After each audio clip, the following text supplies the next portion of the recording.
ایک دن نبی پاک صلی اللہ علیہ وسلم نے پوچھا صحابہ سے کہ وہ کون سا درخت ہے جس کے پتے نہیں گرتے، اور وہ درخت اس طرح ہے جس طرح مومن ہوتا ہے، وہ درخت میرے مومن کی طرح بتاؤ۔ حضرت عبداللہ ابن عمر فرماتے مجھے پتا تھا کہ وہ کھجور کا درخت ہے، لیکن چونکہ ابو بکر صدیق بھی بیٹھے ہیں، عمر فاروق بھی بیٹھے ہیں، مولا علی بھی بیٹھے ہیں، عثمان غنی بھی بیٹھے ہیں، اتنے جید لوگ بیٹھے ہیں،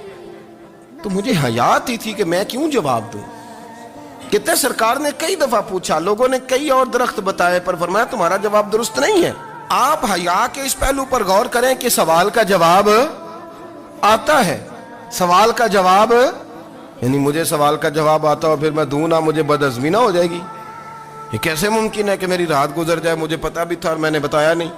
بہت سارے لوگ آ کے بہت ساری باتیں بتاتے ہیں، بہت ساری باتیں وہ سمجھاتے ہیں، تو ہم غور سے ان کا چہرہ دیکھنے لگ جاتے ہیں، کہتے ہیں یار اس کا تو دعویٰ تھا کہ میں سمجھنے آتا ہوں،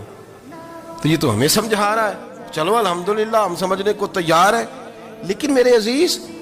پتہ بھی ہے جواب کا، علم بھی ہے، لیکن فرماتے ہیں میری حیا نے مجھے اجازت نہ دی کہ میں جواب دوں۔ آپ فرماتے ہیں پھر حضور سے صحابہ نے عرض کی کہ یا رسول اللہ آپ ہی بتا دیں وہ درخت کون سا ہے، تو حضور نے فرمایا بھئی وہ کھجور کا درخت ہے۔ تو آپ فرماتے ہیں میں دل ہی دل میں کہہ رہا تھا کہ الحمدللہ میرا جواب درست ہے، حالانکہ میں نے جواب دیا ہی نہیں۔ تو لفظوں میں حیا، جملوں میں حیا، آنکھوں میں حیا، اٹھنے میں حیا، بیٹھنے میں حیا، چلنے میں حیا ایک خوبصورت حسن ہے، اور نبی پاک صلی اللہ علیہ وسلم نے فرمایا جب تو بے حیا ہو جائے نا پھر تو آزاد ہے، پھر تو جو مرضی کا، پھر تو جو۔ اس لیے بزرگ جب کسی کو بے حیا کہتے تھے نا،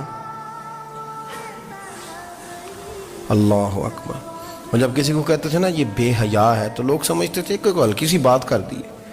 لیکن ان کا معنی یہ ہوتا تھا کہ بس بھئی اب اس کے ساتھ کوئی کلام کرنے کی ضرورت ہے، اس کو اب اصلاح کی ضرورت نہیں، یہ بے حیا ہے۔ کیا معنی؟ کہ اب یہ جو اس کے دل میں آئے گا وہ کرے گا، جو اس کی طبیعت چاہے گی وہ کرے گا۔